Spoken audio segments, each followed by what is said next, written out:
क्या बिहार के कृषि मंत्री के पद से इस्तीफा देने वाले मंत्री सुधाकर सिंह सरकार से काफ़ी समय से चल रहे थे नाराज। मंत्री बनने के बाद से ही वो सरकारी गाड़ी का क्यों नहीं कर रहे थे इस्तेमाल, ना ही वो सरकारी आवास में ही रहते थे। सुधाकर सिंह बिहार सरकार में मंत्री बनने के बाद भी अपने भाई के साथ रहते थे और अपनी निजी कार का ही प्रयोग करते थे। इतना ही नहीं, मंत्री बनने के बाद भी उनकी गाड़ी पर मंत्री का बोर्ड तक नहीं लगा था। महज 48 दिनों तक ही मंत्री रहने के बाद सुधाकर सिंह ने मुख्यमंत्री नीतीश कुमार को थमा दिया अपना इस्तीफा। बिहार में नीतीश कुमार और तेजस्वी यादव की सरकार जब से बनी है, प्रदेश में राजनीतिक पार्टियों में और सरकार में भी एक अजीब तरह के उठापटक का दौर चल रहा है।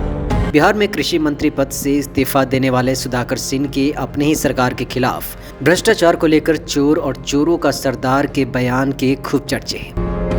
खुद सरकार में मंत्री रहते हुए भी उन्होंने सरकार के खिलाफ ऐसे बयान दे दिए कि नीतीश कुमार और तेजस्वी यादव दोनों के होश उड़ गए। सुधाकर सिंह का बयान एक तरह से सरकार को असहज कर गया। सुधाकर सिंह ने न सिर्फ भ्रष्टाचार का आरोप लगाया, बल्कि इसे सार्वजनिक मंचों से भी कई बार दोहरा दिया। उन्होंने कृषि विभाग के अधिकारियों को चोर कह दिया और खुद को उनका सरदार। अब उनके इस बयान के बाद सरकार के साथ साथ राजद जदयू दोनों ही सत्ते में आ गए।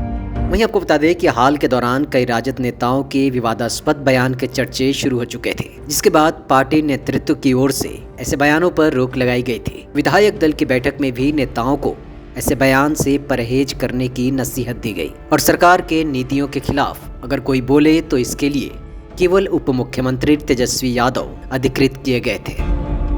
अब सुधाकर सिंह के वो बयान सुनिए जो बिहार सरकार को नागवार गुजरी। सुधाकर सिंह ने कहा, कृषि विभाग के अफसर चोर हैं और मैं उनका सरदार हूं। बीज निगम के बीज फर्जी, 200 से 250 करोड़ का बीज तो निगम ही खा जाता है। माप तौल विभाग सिर्फ वसूली विभाग है, इसके अधिकारी कर्मचारी मिले तो जूतों से पीटिएगा। कृषि रोड मैप बेकार, इससे किसानों को कोई लाभ नहीं हुआ, न उनकी आमदनी बढ़ी न कृषि उत्पादन। कृषि विभाग में भ्रष्टों का जमावड़ा, मेरा पुतला जलाते रहिए।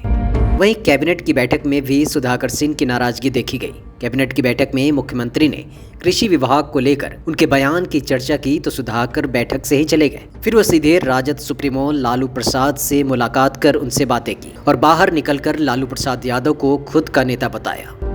मुख्यमंत्री नीतीश कुमार ने जब कृषि विभाग की समीक्षा बैठक की तो उसमें सुधाकर सिंह बतौर कृषि मंत्री शामिल ही नहीं हुए। विभाग के प्रधान सचिव व अन्य अधिकारी ही बैठक में उपस्थित हुए।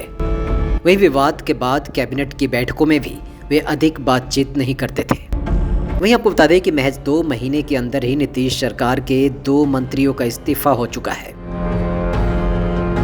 सुधाकर सिंह से पहले कानून मंत्री कार्तिक कुमार ने अपना इस्तीफा दिया था। वे महज 16 दिनों तक ही मंत्री रहे। वहीं अब कार्तिक के बाद 2 अक्टूबर को सुधाकर सिंह का इस्तीफा हुआ और ये दोनों ही मंत्री राजद कोटे के हैं।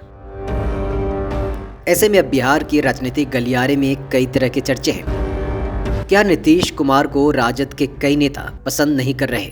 क्या नीतीश का तेजस्वी के साथ मिलने से दोनों तरफ के कई नेता अंदर ही अंदर खफा हैं? ऐसे में अगर सरकार और दोनों पार्टियों के बीच कोई और दूसरा बड़ा विवाद शुरू हुआ तो फिर नीतीश कुमार का अगला कदम क्या होगा? क्या वो एक बार फिर से बीजेपी की ओर लौटेंगे? वहीं आपको बता दें कि इससे पहले भी जब नीतीश कुमार राजद से मिलने के बाद दोबारा बीजेपी से मिले थे तो उन्होंने राजद पार्टी को लेकर कई तरह के बयान दिए थे और कहा था कि उनके साथ काम करना काफ़ी मुश्किल है।